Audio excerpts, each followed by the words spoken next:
Ask 3 different video game fans to define what a roguelike is, and chances are you're likely to get 3 very different responses. One might say, "Oh yeah, those are like that game with the sexy Greek gods." Another might reply, "No, you idiot, Hades is a roguelite. A roguelike is a game like Spelunky." And another still might slam their hands on a table and shout, "The reason why they're called roguelikes is because they're like the 1980s dungeon crawler Rogue. None of those games are roguelikes at all."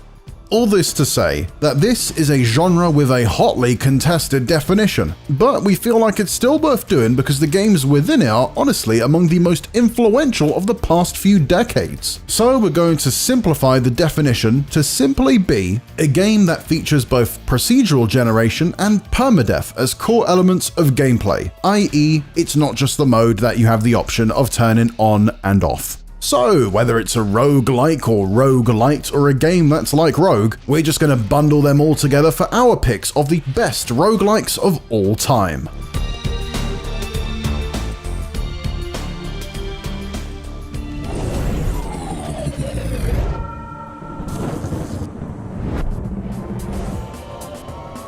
Cult of the Lamb may present itself as a cutesy little time, but what hides behind its soft wall is a hard edge full of exciting action and tough decisions. As adorable as it is unsettling, it plays host to an eclectic mix of genres and themes that come together extremely well. Its combat is immensely satisfying even if its short runs and the relative lack of variety between them doesn't give it the lasting appeal of other action roguelikes. Thankfully, building your very own cult base and tending to a flock of followers is just as fun as any swing of the axe. It may borrow from staples of the roguelike genre, but when viewed as a whole, Cult of the Lamb is quite like nothing else on this list.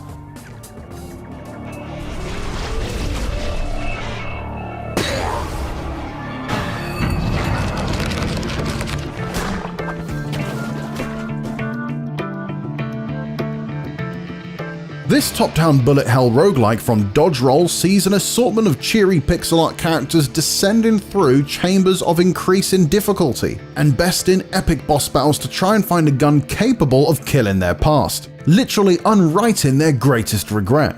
To do so, they'll have to collect a near bottomless assortment of different guns, and the armory is where this game really shines. Never before has a game been so gun-themed, with the entire concept of a Gungeon carried through to a level of detail we didn't think possible. Like all of the best roguelikes, each run feels different because the many different guns fundamentally change the way you play, and there are more of them than you can shake a joystick at. Between the excellent bullet hell dodge gameplay, the plethora of weapons, and the dozens of cheeky references and Easter eggs, Enter the Gungeon more than earns its place on a list of the best roguelikes.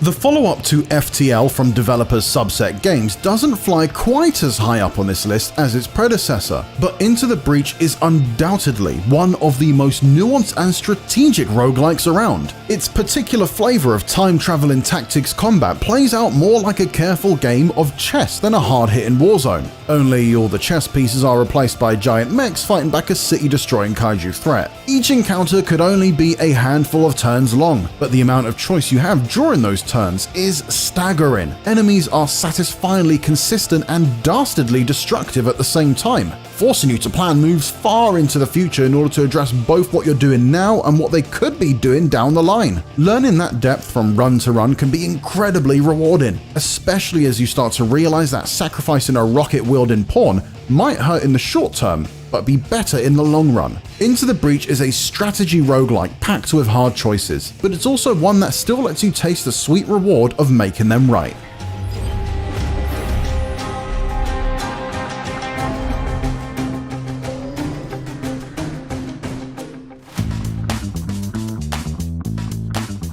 The original Rogue Legacy was no doubt influential, pretty much revitalizing a dormant genre back in 2013, and effectively creating the roguelite subgenre, via the introduction of permanent upgrades before each run. But its sequel, Rogue Legacy 2, improved on that roguelite formula in often hilarious ways. The tongue-in-cheek action of Celador Games' follow-up is key to what makes it so entertaining, with each descendant of the family of knights you play as offering their own quirks or charms. whether it be them being born with color blindness and having to play that whole run in monochrome, or selecting a vegan who'll take damage from eating meat as opposed to being healed by it. It's this unexpected experimentation with mechanics and wealth of upgrades that makes Rogue Legacy 2 such an enticing proposition, and a thoroughly fun time.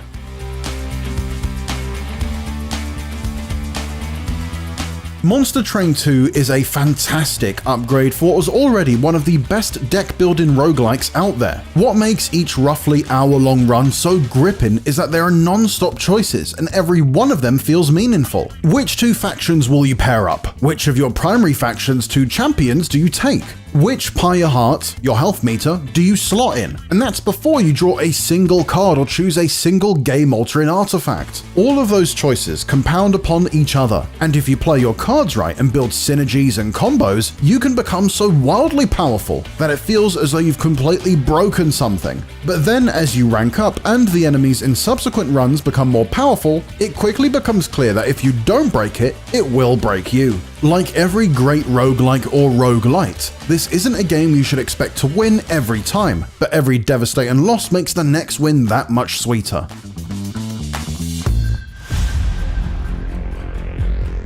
AAA roguelikes are something of a rarity, but PlayStation Studios' Housemarque decided to take the plunge with its sci-fi looper, Returnal. Taking place on a hostile planet which pilot Celine finds herself crash landing onto following each death, it's a punishing third-person shooter that's as slick to play as it looks. Taking all the lessons the Finnish studio learned from its shoot-'em-up past with the likes of Resogun and Super Stardust, Returnal saw the developer translate its chosen brand of typically side-scrolling action into the third person, and was met with critical acclaim. The challenge is fierce and the enemies entrancing in their design, combining to create a spectacle rarely seen elsewhere in roguelikes. Outside of Returnal, it's rare to see big-budget AAA projects venturing into the roguelike space, but that doesn't mean it hasn't happened. Both The Last of Us Part 2 Remastered and God of War Ragnarok, two of PlayStation's biggest releases in recent memory, both added expansions that took on the looping genre. Each took a different approach though,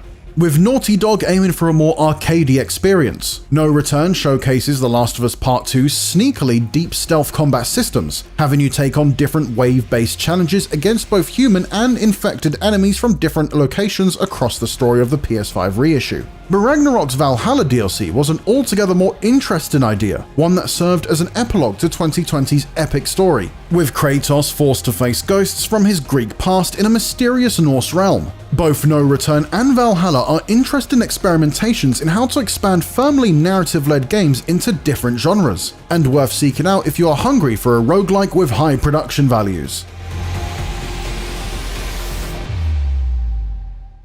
With its dead simple graphics and basic map and enemy design, Vampire Survivors seems like it has no business being as compelling as it does, and yet, you can so easily lose 100 hours of your life to it, experimenting with its many weapons and ability upgrade combinations, starting round after round trying to reach the end and unlock all of its characters, evolve all of its weapons, and unlock all of its secrets. With a new challenge to take on always around the corner, there's just something undeniably satisfying about watching this absurd number of sprites dancing and dashing across the screen before they become shiny pickups at the hands of whatever tool of destruction you've equipped yourself with, whether those be giant blades or even a bulb of garlic. Vampire Survivors is as mesmerizing as it gets, and a roguelike with an adoring and appeal as any.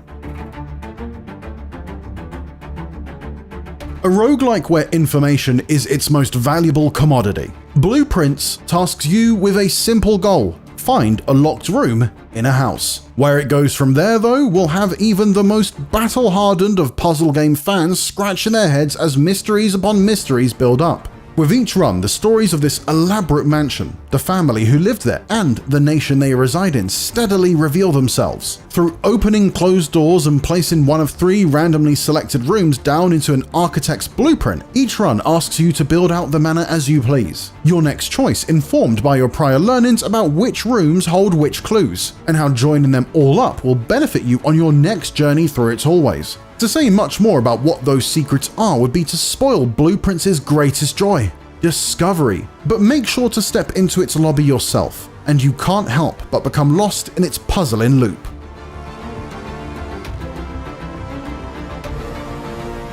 Dead Cells accentuates the just one more round philosophy of a great roguelike by empowering you with lightning-fast movement and twitchy combat in a 2D side-scrolling space, making life or death decisions happens in a blink of an eye, dashing through increasingly hostile biomes and utilizing your ever-expanding arsenal of unlocked weapons and attributes against armies of enemies, all while mastering your platforming reflexes, makes for an incredibly satisfying loop. Throw in some large, devastating bosses and the ability to branch into your own custom path through unlocked areas, in the order of your choosing, and you have a recipe for near infinite replayability and customization, creating one of the best games in its class.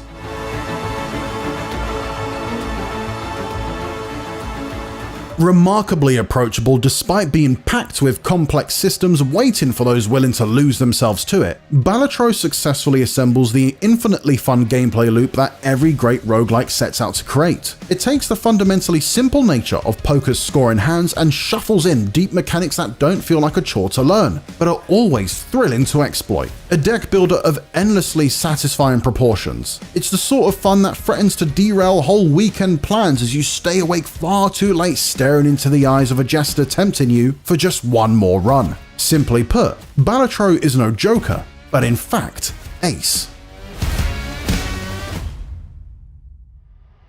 Pursued by evil rebels and faced with hostile aliens and tough life and death decisions at nearly every turn, your dinky spaceship doesn't have much of a chance of accomplishing its mission. But that hint of a chance is all you need. FTL is a thrilling, repeatable adventure. All sorts of tension comes from both decision-based story events ripped from sci-fi shows that can have game-changing consequences, and pausable, real-time combat that requires a smart strategy for taking down enemy shields and disabling their systems, and a little bit of luck when it comes to dodging incoming missiles. Building up your ship with the best crew, weapons, and upgrades you can get your hands on the hopes of surviving going toe-to-toe against a massive enemy mothership is fantastically repeatable challenge, especially once you've unlocked some additional ships with new configurations.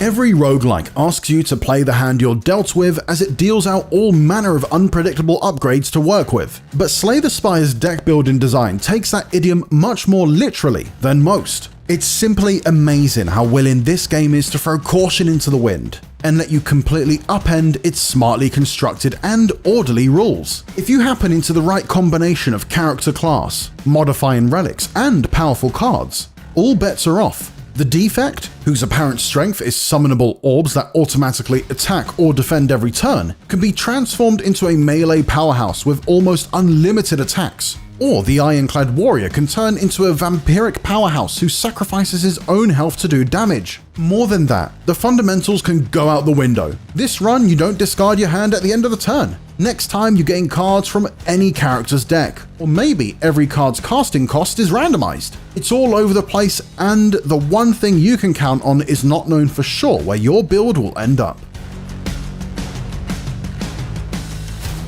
Both the original freeware version of Spelunky and its 2012 HD remake had such a monumental impact on this genre of roguelikes that, without its influence, it's honestly tough to even imagine most of the games on this list even existing. Spelunky 2, released 12 years later, somehow managed to take all of the elements of that genre-defining game and improve upon them without ever sacrificing any of the procedurally generated magic that made Spelunky so special. There are more secrets to discover, more biomes to explore, and more importantly, more stories to tell. Spelunky 2, like its predecessors before it, is quite simply one of the most shining examples of emergent gameplay throughout all of video games, and the stories of both glorious triumph and heartbreaking failure are what make it unforgettable.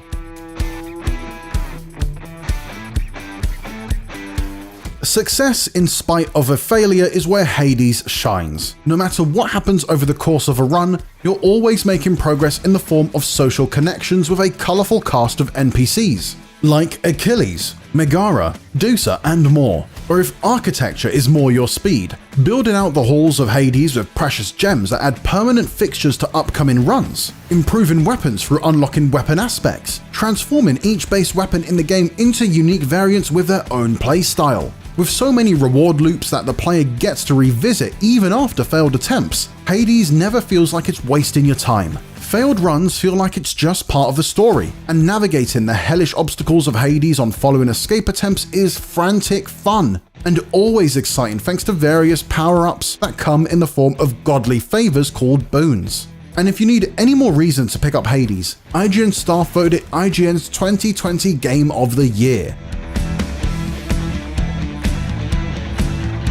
At first glance, one might assume that The Binding of Isaac appears to be some sort of nightmarish, abominable take on the original Legend of Zelda's top-down dungeons, which isn't wrong. That's pretty much exactly how the original game was conceived in 2011. But swap out Zelda's peppy elf protagonist and deliberately bespoke level design in favor of a deformed child making its way through endlessly harrowing and procedurally generated grotesque caverns, and you'll start to see how Isaac stands on its own. Isaac ultimately plays like a twin-stick shooter, just with dozens of passive and active power-ups to experiment with. It's gross, difficult, but insanely rewarding, pushing players to live, die, and repeat until they reach the finish. A decade since its release, The Binding of Isaac not only remains one of the most influential games in its genre, but also the greatest.